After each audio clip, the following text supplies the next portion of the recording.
Haïti, une résilience à toute épreuve. Dans une interview avec la FIFA, les stars haïtiennes Nerilya Mondésir, Melky Dumornay et Roselor Borgella expliquent ce qui fait la force de l'équipe des Caraïbes. Haïti s'est qualifié pour sa toute première Coupe du Monde féminine. Les Antillaises affronteront l'Angleterre, la RP Chine et le Danemark dans le groupe des FIFA. A parlé à trois cadres d'une équipe bâtie pour surmonter tous les obstacles. Résilience. S'il y a un substantif qui décrit de façon idoine le caractère de l'équipe d'Haïti, c'est bien celui-là. C'est en tout cas ce qui ressort des discussions entre la FIFA et les stars de l'équipe antillaise Melky Dumornay, Roselor Borgella et Nerilya Mondésir. Il faut dire que les Grenadières ont dû en surmonter des obstacles pour enfin parvenir à se qualifier pour leur toute première Coupe du Monde féminine de la FIFA, marque déposée en Australie et en Nouvelle-Zélande, devenant ainsi la première équipe haïtienne à disputer une Coupe du Monde senior depuis leurs homologues masculins en 1974. Les protégés de Nicolas Delépine ont fait un temps cru pouvoir se qualifier directement pour Australie et Nouvelle-Zélande 2023 par le biais du championnat féminin de la CONCACAF 2022. Surtout après avoir battu le Mexique 3-0 sur ses terres. Leurs illusions n'ont cependant été que de courte durée, puisqu'un revers 4-0 face à la Jamaïque en dernière journée de la phase de groupe du tournoi les ont obligés à passer par le tournoi de barrage de la Coupe du Monde féminine. C'était un moment un peu difficile, avoue Nerilya Mondésir, la capitaine de la sélection. On a peut-être été un peu trop confiante.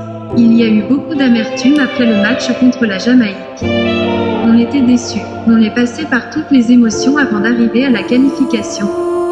Certes, elles ont bénéficié d'une seconde chance. Mais les Haïtiennes ont tout de même dû à nouveau repartir de zéro. Il s'agissait maintenant de se débarrasser du Sénégal puis du Chili dans les barrages intercontinentaux en Nouvelle-Zélande. Et c'est exactement ce qu'elles ont fait, battant les Africaines 4-0 en demi-finale puis le Chili de Christiane Endler 2-1 en finale. Repartir de rien, le peuple haïtien n'est malheureusement que trop familier avec ce concept. En janvier 2010, le pays a été secoué par un terrible tremblement de terre d'une magnitude de 7, provoquant la mort de près de 230 000 personnes. Si Nerilya Mondésir est la star montante de la sélection Melky Dumornay n'avait que 11 et 6 ans, les souvenirs de ces terribles moments ont laissé à jamais une plaie béante difficile à cicatriser. C'est quelque chose qu'aucun Haïtien n'a oublié, explique la jeune Melky Dumornay, 19 ans, la voix tremblante.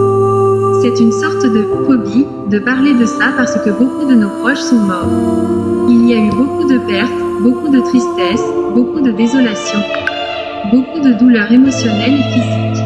C'est quelque chose qui nous a enseigné à être beaucoup plus prudents, à faire ce qu'on fait dans la vie avec beaucoup plus de sérieux, à réussir, à avoir un mental d'acier parce qu'on se dit qu'on est encore en vie. Ça nous a fait prendre conscience de l'importance de notre vie.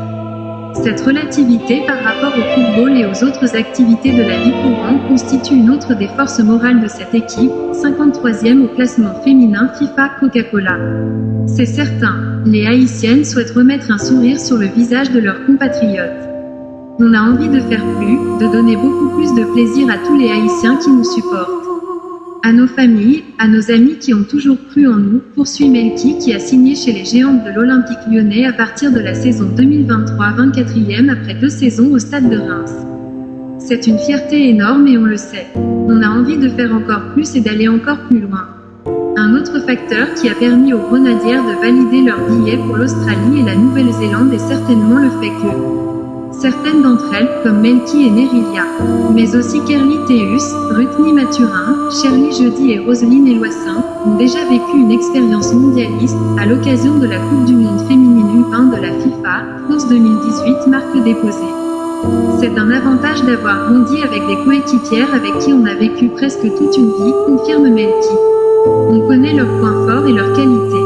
Ça nous aide dans la prise de décision sur le terrain. Si je dois faire une passe à une coéquipière, je sais qui est beaucoup plus rapide, ou si je veux garder le ballon, je sais qui est plus technique. Ce sont des détails qui sont énormes quand on joue au haut niveau. Sa capitaine Nerilya est du même avis et va même un peu plus loin dans son analyse de leur premier mondial ensemble il y a 5 ans. Les Grenadières s'étaient inclinées dans leurs 3 matchs de groupe, sur le plus petit des écarts à chaque fois, 2-1 contre la RP Chine, 1-0 face au Nigeria et 3-2 contre l'Allemagne. On a pris de l'expérience, on a appris les erreurs qu'il ne fallait pas faire à l'avenir, explique Nerilia, 24 ans, auteur des 3 buts d'Haïti dans ce tournoi en 2018. Cela nous a aidés techniquement et physiquement.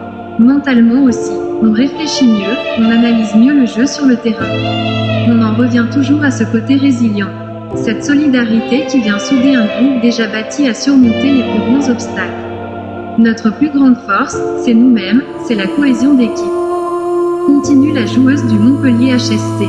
On fait confiance à notre groupe, on fait tout ensemble.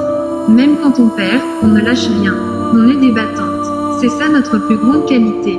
On se bat jusqu'au bout même si l'adversaire, sur le papier, est plus fort que nous. Le dernier exemple de l'endurance dont peuvent faire preuve les Haïtiennes. C'est sans doute Rose-Laure Borgella qui nous le fournit en partageant une anecdote qui lui est arrivée face au Sénégal en tournoi de barrage, un match où elle a inscrit 2 buts en 2 minutes. Je me souviens avoir mal au genou, mais mes coéquipières sur le terrain m'ont aidé à rester concentrée malgré la douleur, raconte Rose-Laure. Ça m'a rendue forte et j'ai marqué un doublé. Ça m'a donné confiance. Surmonter les obstacles, toujours et encore. Cette résilience, ce petit pays de 11 millions d'habitants en aura une nouvelle fois besoin pendant la Coupe du Monde féminine 2023. Car les joueuses de Delépine seront encore mises à rude épreuve. En effet, les Haïtiennes rencontreront l'Angleterre, 22 juillet, la RP Chine, 28 juillet, et le Danemark, 1er août, dans le groupe D. En tout cas, s'il y a une équipe qui peut surprendre les championnes d'Europe et d'Asie en titre, c'est bien cette fantastique génération haïtienne. Ce n'est pas pour rien si les supporters antillais scandent à qui veut l'entendre, à l'azon. C'est-à-dire, à l'attaque, en créole haïtien. Le cri de ralliement des guerrières résilientes.